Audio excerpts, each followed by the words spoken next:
بسم اللہ الرحمن الرحیم۔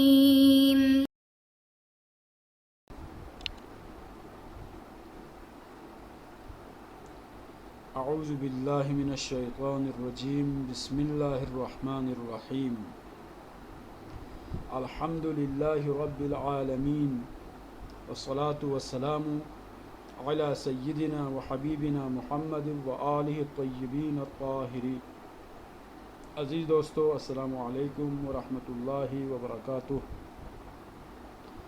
ہماری گفتگو مفاہیم کے بارے میں ہو رہی تھی، اور ان مفاہیم میں سے پہلی جو قسم ہے وہ مفہوم شرط ہے، اور مفہوم شرط کے بارے میں یہ ہمارا دوسرا جو ہے سبق ہے۔ آج بھی ہم انشاءاللہ مفہوم شرط کے بارے میں ہی گفتگو کریں گے، لیکن آج ہم کچھ نئی باتیں آپ کے لیے پیش کریں گے۔ انشاءاللہ آپ ان باتوں کو صحیح سے سمجھیں گے، اور اس کے بعد آپ اپنی عملی جو زندگی ہے اس عملی زندگی میں ان باتوں کی روشنی میں احکام شرعیہ کو ادلہ شرعیہ سے استنباط کرنے کی آپ کوشش کریں گے۔ گفتگو کا عنوان ہے جملہ شرطیہ کی مفہوم پر دلالت، یعنی ہم نے پہلے کہا تھا کہ جملہ شرطیہ مفہوم پر دلالت کرتا ہے یا دلالت نہیں کرتا۔ تو ہم نے پہلا جو ہمارا سبق تھا اس میں ہم نے یہ بیان کیا تھا کہ جملہ شرطیہ کی جو دلالت ہوگی مفہوم پر، اس کے لیے چار اہم چیزوں کا ہونا ضروری ہے: موضوع ہو، محمول ہو، شرط ہو، اور شرط موضوع سے بالکل جداگانہ ہو، بالکل شرط کا اپنا مستقل کوئی وجود ہو، اور مفہوم کے لیے ضروری تھا کہ خود موضوع اپنی جگہ پر مستقل حیثیت رکھتا ہو، اور شرط اور موضوع ایک نہ ہو۔ ہم نے یہ بیان کیا تھا۔ آج انشاءاللہ ہم کچھ مزید باتیں جو ہے وہ آپ کی خدمت میں پیش کریں گے۔ تو سب سے پہلی چیز یہ ہے کہ جملہ شرطیہ کے مفہوم پر جو دلالت ہے اس کے لیے مندرجہ ذیل تین امور کا پایا جانا ضروری ہے۔ جملہ شرطیہ میں شرط اور جزا کے درمیان ملازمہ موجود ہو۔ ہاں، پہلی بات یہ ہے کہ شرط اور جزا کے درمیان کوئی ملازمہ ہونا ضروری ہے۔ اس کا مطلب یہ ہے کہ شرط اور جزا، جب بھی شرط ہو تو اس وقت جزا بھی ہونا ضروری ہے، یعنی جب بھی مطلب فرض کریں علت ہو تو معلول بھی ہو، جب بھی شرط ہو تو حکم بھی موجود ہونا ضروری ہے، یعنی قضیہ اتفاقیہ نہ ہو۔ اگر ملازمہ اتفاقیہ ہو، جیسے جب بھی زید مسجد میں داخل ہوتا ہے تو خالد نکل رہا ہوتا ہے، تو یہاں پر کیا ہے؟ یہاں پر ان میں جو تقارن ہے، یعنی زید کا مسجد سے آؤٹ ہونا اور خالد کا ان ہونا، ان میں جو تقارن موجود ہے، ان کے درمیان جو ملازمہ ہے یہ ملازمہ اتفاقیہ ہے، تصادفی ہے۔ ایسا نہیں ہوتا کہ ہمیشہ سے یہاں پر کوئی ایسا ریلیشن موجود ہو، ان کے درمیان میں کوئی ایسا تعلق موجود ہو کہ جیسے ہی زید مسجد میں اگر جو ہے داخل ہوتا ہے تو خالد نکل رہا ہوتا ہے۔ یہ کوئی ضروری نہیں، ہو سکتا ہے کہ دونوں مسجد کے اندر بھی موجود ہوں، ہو سکتا ہے دونوں کے دونوں ساتھ نکل رہے ہوں، اور ہو سکتا ہے دونوں کے دونوں مسجد میں ان ہو رہے ہوں۔ یہ ساری صورتیں جو ہے وہ ممکن ہے۔ تو یہاں پر ایسا نہیں ہونا چاہیے۔ جملہ شرطیہ میں شرط اور جزا کے درمیان کمپلیٹلی ملازمہ موجود ہو، اور ملازمے کا مطلب یہ ہے کہ جب بھی شرط ہو تو جزا بھی ساتھ ہو۔ یہ جو ہے یہ قضیہ اتفاقیہ ہے۔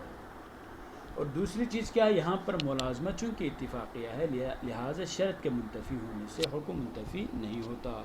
مطلب کیا ہے؟ ایسا نہیں ہوگا کہ اگر جو ہے زید داخل نہ ہو رہا ہو تو پھر امر خارج نہ ہو رہا ہو، ایسا نہیں ہو سکتا۔ ہو سکتا ہے کہ زید بالکل موجود ہی نہ ہو اور جو ہے امر اس کمرے سے یا خالد جو ہے اس کمرے سے نکل رہا ہو، کیونکہ کوئی ضروری تو نہیں ہے کہ جب بھی ان دونوں میں سے ہمیشہ جب ان ہو رہا ہو کوئی ایک تو دوسرا وہاں سے آؤٹ ہو رہا ہو، ایسا کوئی ضروری نہیں ہے۔ دوسری جو اہم بات ہے وہ ہے شرط اور جزا میں تلازم اسباب ترتب ہو۔ یہ بہت ہی خوبصورت بات ہے۔ ترتب کا مطلب یہ ہے کہ الترتب التالی علی المقدم۔ اس کا کیا مطلب ہے؟ بأن یکون الشرط علتا للجزاء، یہاں پر شرط جزا کے لیے علت ہو، یعنی جب یہ شرط ہوگی تب جزا کا ہونا بھی ضروری ہو۔ شرط علت ہو اور جزا معلول ہو۔ اچھا، آپ یہاں پر کہہ سکتے ہیں کہ اس کے مقابل میں کون کون سی صورتیں ہو سکتی ہے؟ تو علماء فرماتے ہیں یعنی تعلی مقدم پر مترتب ہو رہی ہو، ان شرط علت ہو اور جزا، یہاں پر چند صورتیں بنتی ہے، یہاں پر چند صورتیں بنتی ہے، وہ یہ صورتیں آپ کی خدمت میں انشاءاللہ پیش کرتے ہیں۔ شرط علت ہو اور جزا معلول، پہلی صورت یہ ہے یعنی شرط علت ہے اور کاز ہے، اور ادھر سے جزا معلول ہے اور افیکٹ ہے ایک۔ اور دوسری جو صورت کیا ہو سکتی ہے، دوسری صورت یہ ہے کہ جزا علت ہو اور شرط معلول ہو، ایسا بھی ممکن ہے۔ یہاں پر کیا ہو، ان شرط جو وہ معلول ہو اور جزا وہاں پر کیا ہو، علت ہو، ایسا ہونا بھی ممکن ہے۔ ان طال اللیل قصر النہار او اذا قصر النہار طال اللیل، مثلا یہ تیسری صورت کی ایک مثال ہے۔ مثلا اس کی کیا مثال ہو سکتی ہے، یہاں پر ہم یہ مثال دے سکتے ہیں کہ اگر یہاں پر کیا ہو شرط، مثلا کیا ہو شرط علت نہ ہو بلکہ شرط کیا یہاں پر شرط معلول ہو اور جزا کیا ہو یہاں پر علت ہو۔ اگر جو ہے پانی جو ہے اگر کر کے مقدار میں ہو تو پھر کوئی چیز اسے نجس نہیں کر سکتی، یہاں پر کیا ہے پانی کا کر کے مقدار میں ہونا علت ہے، لیکن جو ہے وہ نجس نہ ہونا کیا ہے یہاں پر معلول ہے۔ لیکن فرض ہم یہ کہیں اگر دن موجود ہے تو یقیناً سورج نکل چکا ہے، اگر دن موجود ہے تو سورج کیا ہے یقیناً نکل چکا ہے، تو یہاں پر کیا ہے، یہاں پر سورج کا نکلنا یہاں پر کیا تھا، یہ یہاں پر علت ہے، سورج کا نکلنا یہاں پر کیا ہے، علت ہے، حقیقت میں یہ علت ہے، اور دن کا موجود ہونا یہ معلول ہے۔ لیکن ہماری مثال میں ہم نے اس کو اس طرح سے بیان کیا ہے کہ سورج کے نکلنے کو ہم نے کیا قرار دے دیا ہے، سورج کے نکلنے کو ہم نے یہاں پر معلول قرار دے دیا، اور یہاں پر دن کے موجود ہونے کو ہم نے کیا قرار دے دیا ہے، علت قرار دیا ہے۔ تو اس صورت میں یہاں پر ہماری گفتگو نہیں ہوگی۔ اسی طرح سے دونوں معلول ہوں علت ثالثہ کے لیے، مثال کی جو مثال پہلے میں نے آپ کی خدمت میں دی تھی، ان طال اللیل قصر النہار، کہ اگر رات لمبی ہو جائے تو دن جو ہے وہ چھوٹا ہو جائے گا، اس طرح سے اگر دن چھوٹا ہو تو رات لمبی ہو جاتی ہے۔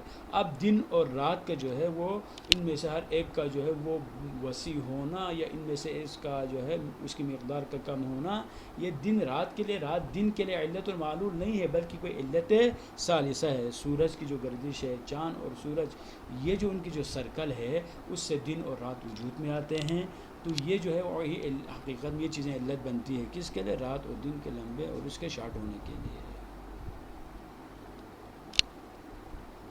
ہماری بات صرف پہلی صورت کو شامل ہے، باقی دو صورتیں خارج ہے، کیونکہ وہاں پر شرط کے منتفی ہونے سے جزا کے منتفی ہونا لازم نہیں آتا۔ یعنی ہماری گفتگو کس میں ہے، شرط منتفی ہو تو جزا منتفی ہے یعنی یا بات اس میں ہے، جزا منتفی ہو تو شرط منتفی ہو یعنی اس میں ہماری گفتگو ہی نہیں ہے۔ اور اسی طرح سے کوئی علت ثالثہ کی وجہ سے شرط اور جزا جو ہے وہ وجود میں آ رہے ہوں تو بھی وہاں پر ہماری گفتگو نہیں ہوگی۔ کیوں، اس لیے کہ وہاں پر اصل شرط کے وجود میں آنے کے لیے، اسی طرح سے جزا کے وجود میں آنے کے لیے ان میں سے ہر ایک دوسرے پر موقف نہیں ہے بلکہ وہ شیء ثالث ہے۔ وہ شیء ثالث اگر موجود ہے تو یہ دونوں چیزیں وجود میں آ جائیں گی، اگر وہ شیء ثالث موجود نہ ہو تو یہ چیزیں بھی وجود میں نہیں آ سکتی ہے، تو یہ ہماری بات سے خارج ہے۔ جیسے ان طال اللیل قصر النہار یا اذا قصر النہار طال اللیل، یہاں پر شرط اور جزا میں کوئی ترتب نہیں ہے۔ اور تیسری جو اہم چیز ہے شرط وہ ہے ترتب علت انحصاری ہو، یہ بہت ہی اہم ہے۔ علت انحصاری کا مطلب کیا ہے، یعنی اس جزا کے لیے صرف یہی علت ہی ہو بس، اور اس کے علاوہ کوئی اور چیز کا مفید اور مؤثر نہ ہو، وگرنہ اگر علت انحصاری نہ ہو، اس جزا کے وجود میں آنے کے لیے بہت ساری چیزیں ہوں تو ایک شرط کے منتفی ہونے سے ہم جزا کے منتفی ہونے کا حکم نہیں لگا سکتے۔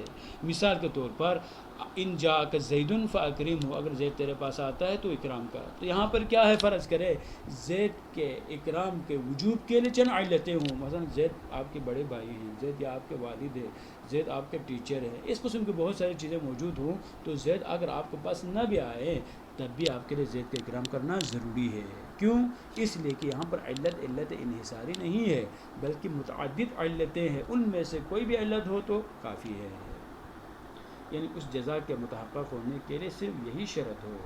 اگر علت انحصاری نہ ہو بلکہ متعدد علتیں ہوں تو وہاں پر کسی ایک علت کے منتفی ہونے سے جزا، محمول یا حکم منتفی نہیں ہوگا، کیونکہ باقی علتوں میں سے کوئی ایک ہو تو بھی کافی ہے۔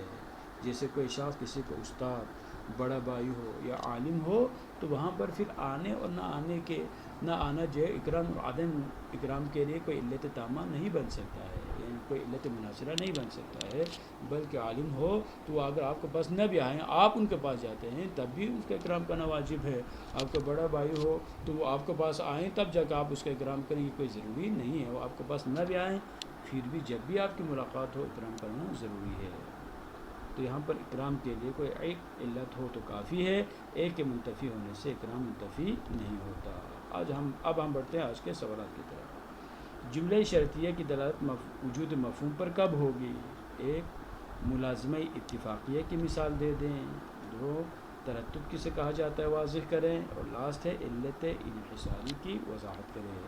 وصلی اللہ علی سیدنا و حبیبنا محمد و آلہ الطیبین۔ السلام علیکم ورحمۃ اللہ وبرکاتہ۔